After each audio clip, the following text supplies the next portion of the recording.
As a civil rights and criminal defense attorney in the Deep South, I represent people all the time that are charged with crimes where the government is exaggerating or flat out lying on the warrants, in the media, to the public. And today's case that I'm going to tell you about is no different. Today I have the privilege and honor of telling you that I'm representing Alexandra Bialusau. Alexandra is being charged with quote unquote sparking the Carolina forest wildfires that took place over several days in Myrtle Beach, South Carolina. Horrific tragedy where over 2,000 acres were burned. Firefighters and first responders were working on this thing well into almost a week of fighting this thing. At the same time, there were about 12 fires burning around the state of South Carolina and in Georgia. And what's interesting about that is it seems that Alexandra at this point is the only person charged with quote unquote lighting or igniting one of these fires. When I first saw the case, it didn't make a whole lot of sense to me why they would single out a single mother of 2 kids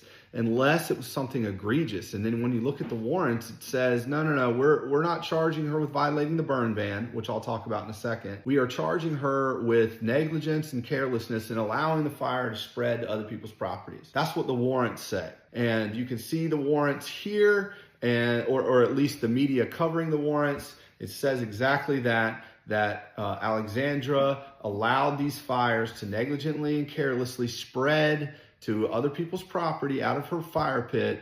And they say that she was negligent and careless because, and here it is in the warrants, that she didn't have a water source readily available, or she didn't have gardening tools nearby to help control the fire. And here we go. That's the only accusations that they made. And wouldn't you know that both of them are lies? This story has spread internationally about this young mother's arrest. It's simply not true. Now I'm going to show you a video taken during the fire at the very beginning, and then I'm going to show you some other evidence that was collected as well from witnesses on the scene. Here is a video of Alexandra using a hose, using her long hose that was right there within 15 feet of the fire pit the entire time.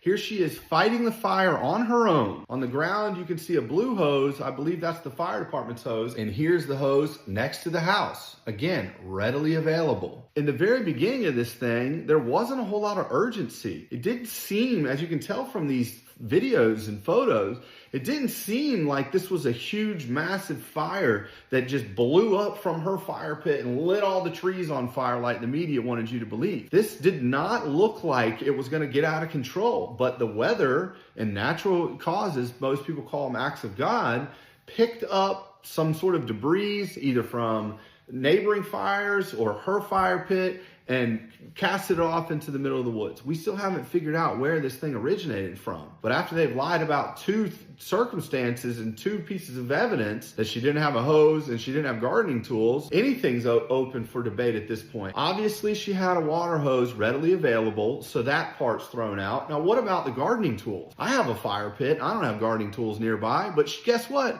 She did. Here's a close-up of the fire pit. You can tell that it's made out of stone. It's a permanent fixture. There's concrete all around it to ensure that, the area around the fire pit is safe from, little debris coming out of it. And here you can see that she had fire pit tools. There's a shovel, there's a broom, there's a fire pit poker. So they lied about her not having gardening tools. They lied about her not having a water hose, and they lied about her not having gardening tools. Why?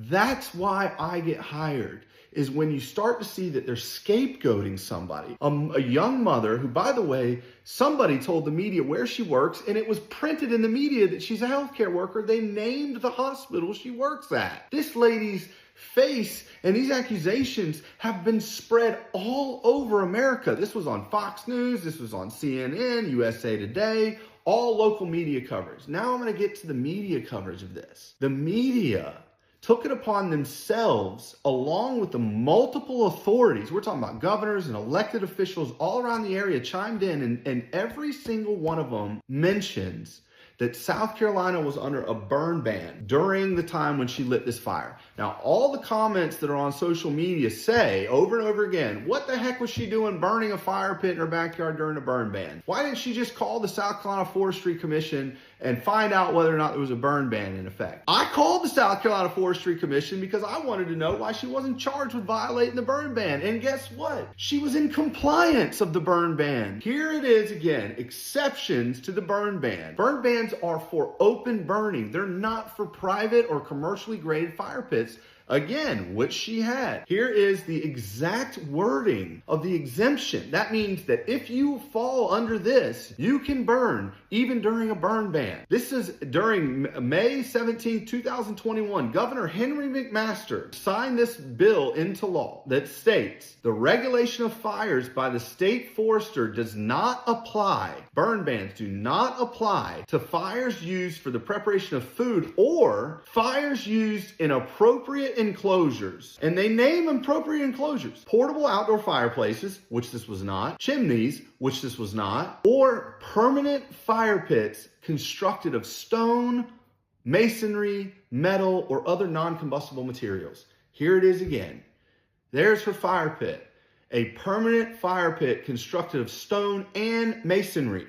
And the ground is constructed of stone and masonry. Here are multiple accounts of authorities, elected officials, and the media outright sharing the status of a burn ban being in effect. Not straight up accusing her directly of violating the burn ban, but literally saying that somebody in violation of a burn ban will be held criminally liable. Several of authority figures mention the burn ban, and several articles mention the burn ban only to make her look worse. Not because she was violating the burn ban. They only added it in there so that the public would assume there's no way they would mention this unless she was violating it. And they just gloss over the fact that she wasn't charged with it, nor over the fact that there was an exemption that she fit under, that all homes around the state of South Carolina fit under, that have permanent fire pits in their backyard. Now listen, I understand that there was a lot of effort, there was a lot of state money put into this to fight these fires. Thank goodness that nobody lost, significant amounts of private property or their homes. But again, if they are going to these lengths to outright lie about the water hose, the only claims that they made, water hose and no gardening tools, they lied about both of them. And then they put the burn ban comments in every article. South Carolina in general is just widely known for corruption and cover-ups, but they're scapegoating this poor lady. I'm asking for your thoughts on this. Who could they be covering up for? Who could they be saying, no, don't look over here, look at that? And it's scary because there's already talks going around about what this land is going to be used for. There's already talks going around of why wasn't there urgency on the part of the authorities at the beginning of this fire. Witnesses say that the authorities and the people on the ground, when this thing first happened, when they first got to the scene, were acting with zero urgency for not just minutes, but hours, while this thing continued to grow and grow and grow, and she's back there fighting it with her hose. Why lie? Why scapegoat this single mother of two healthcare worker and just absolutely obliterate her in the media? There are real consequences when the government lies, and they always hope that it'll just get either worked out in a shadow or that nobody will ever know. They're just counting on all of us to say, don't want to touch that. Everybody's upset at this lady. I can't do that. This is somebody's mom and sister and significant other. This is a human being.